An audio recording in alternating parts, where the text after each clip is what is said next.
Hi hello নমস্কার। ভারত ও অস্ট্রেলিয়ার চতুর্থ টি-20 ম্যাচে ভারত অস্ট্রেলিয়াকে ৪৮ রানে হারিয়েছে এবং এই সিরিজে ভারত অস্ট্রেলিয়ার বিপক্ষে ২-১ এগিয়ে গেছে। অস্ট্রেলিয়ার চতুর্থ টি-20 ম্যাচে টসে জিতে প্রথমে ফিল্ডিং করার সিদ্ধান্ত নেয়।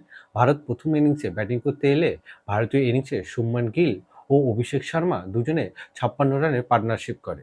এরপরে সূর্যকুমার যাদব, অক্ষর প্যাটেল ও শুভম দুবে ছোট ছোট ইনিংস খেলে ভারতীয় ইনিংসে ২০ ওভারে ১৬৭ রানে পৌঁছে যায়। ভারতের এই ১৬৭ রানের ইনিংসে শুভমান গিল ৪৬ ও অভিষেক শর্মা আর ২৮ রানের ইনিংস খেলেছে।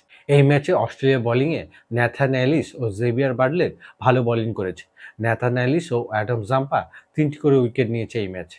দ্বিতীয় ইনিংসে অস্ট্রেলিয়া ১৬৮ রানের টার্গেট চেস করতে এলে অস্ট্রেলিয়া ১১৯ রানে অল আউট হয়ে যায়। অস্ট্রেলিয়ার এই ইনিংসে মিচেল মার্শ ৩০ ও ম্যাথিউ শট ২৫ রানের ইনিংস খেলেছে। ম্যাচের দ্বিতীয় ইনিংসে ভারতের সকল বোলাররা ভালো বোলিং করেছে। শিবম দুবে ও ওয়াশিংটন সুন্দর ম্যাচের শেষের দিকে দারুণ বল করে। এই ম্যাচে ওয়াশিংটন সুন্দর ৩টি, শিবম দুবে ও অক্ষর প্যাটেল ২টি করে উইকেট নিয়েছে।